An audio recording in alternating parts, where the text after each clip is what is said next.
વાત કરીએ કે ગુજરાતમાં 16 નવા રેલવે સ્ટેશન નિર્માણ પામવા જઈ રહ્યા છે। અમૃત ભારત સ્ટેશન યોજના હેઠળ આ રેલવે સ્ટેશનો નિર્માણ પામશે ત્યારે આવતીકાલે ભૂમિપૂજન ભારતીય રેલવે આધુનિકીકરણની દિશામાં આગળ વધી રહ્યું હોય તેવું લાગી રહ્યું છે। નવા ભારતમાં સ્વપ્નને સાકાર કરવાની દિશામાં વિકાસ કામ જોરશોરથી ચાલી રહ્યું છે। ગુજરાતમાં ગાંધીનગર કેપિટલ સ્ટેશનની કામગીરી પૂર્ણ કરાઈ। દેશમાં 1309 જેટલા રેલવે સ્ટેશનનો અત્યાધુનિક સુવિધાઓ સાથે પુનઃ વિકાસ કરાશે।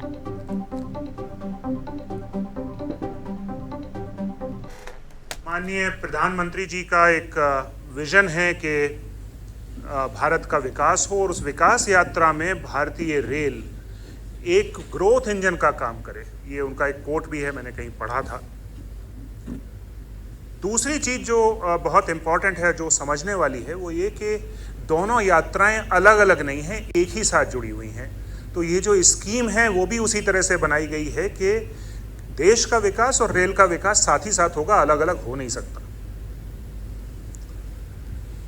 जिस समय बहुत सारी रेल की डेवलपमेंट हुई उस समय शहर कहीं था और स्टेशन कहीं था। शहर बदल गए, पॉपुलेशन हमारी बढ़ गई, तो उसमें दोनों तरह की चुनौतियां हैं कि बीच में रेल लाइन है, एक तरफ शहर का एक हिस्सा है, दूसरी तरफ शहर का दूसरा हिस्सा है। उसको कैसे पाटा जाए, कैसे उसको एकीकृत किया जाए कि जो शहर है, जो सिटी है, उस सिटी का सेंटर, उसका ह्यूमन इंटरेक्शन का सेंटर हमारा स्टेशन बने, जो कि ये था भी पहले, अभी भी है। बहुत सारे लोग मुझे याद है कि ऐसे स्टेशंस हैं, अब नाम स्पेसिफिक में नहीं आना चाहिए, जहाँ से बहुत लोगों की बहुत सारी यादें जुड़ी हुई हैं, जहाँ पे लोगों की मुलाकात होती हैं उस यात्रा में, वो यात्राएं ज़िंदगी भर का साथ बन जाती हैं। तो उस यात्राओं को, उन जो मिलने जुलने का चीज़ है, उसको हम कैसे जोड़ें, सिटी का सेंटर स्टेशन कैसे बने, कैसे स्टेशन पे एक्टिविटी बढ़े। और वो बढ़ाने के लिए सिर्फ बढ़ाने इच्छा नहीं है, इच्छा तो अंत में ये है कि लोगों के लिए कैसे ज़्यादा सहूलियत मिले, कैसे लोगों को हम फैसिलिटेट कर पाएँ। दोनों तरफ काम हो रहा है। इसमें एक तरफ है कि हम किस तरह से अपनी रिस्पॉन्सिवनेस बढ़ाएं, कैसे हम जो कोई अगर समस्याएं हैं उसका समाधान त्वरित गति से करें, कैसे हम बेहतर सर्विस लेवल मेंटेन कर सकें। तो एक हिस्सा ये है। दूसरा है कि जो नए भारत की डिमांड है, जो ज़्यादा लोग अब जो चाहते हैं, जो एक्सपेक्टेशन है, जो ज़्यादा पॉपुलेशन है, तो कैपेसिटी कैसे बढ़ाएं, कैसे हम ज़्यादा सर्विसेज चला पाएँ, कैसे उन उम्मीदों को पूरा कर पाएँ जो देश को हमसे हैं। तो इन दोनों ही चीज़ों पे काम हो रहा है। जो सॉफ्ट साइड है उस पे अलग से और हार्ड साइड पे अलग से, जिसको हम हार्ड इंफ्रास्ट्रक्चर कहते हैं। इंफ्रास्ट्रक्चर जो आत्मनिर्भर भारत की 5 पिलर्स हैं उनमें से एक है। उसी कड़ी में बहुत कुछ देश में हो रहा है। अगर कुछ फिगर्स की बात करें तो गुजरात में करीब 47 प्रोजेक्ट इस समय चल रहे हैं, 17,200 करोड़ रुपए के।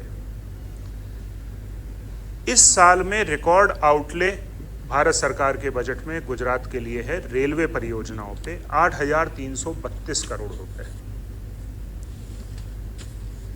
तो ये फोकस गवर्नमेंट का बहुत क्लियर है कि रेल और देश को विकास के पथ पे ले जाना है। अमृत भारत स्टेशन स्कीम इसी क्रम में एक कड़ी है। और जैसा हम बात कर रहे थे कि इंटीग्रेशन के कॉन्सेप्ट पे बेस्ड है, और इंटीग्रेशन कई लेवल पे होता है। पहले प्लानिंग के लेवल पे इंटीग्रेशन होता है, उसके बाद फिजिकल इंटीग्रेशन होता है, उसके बाद मल्टी मोडल इंटीग्रेशन होता है कि डिफरेंट मोड्स हैं।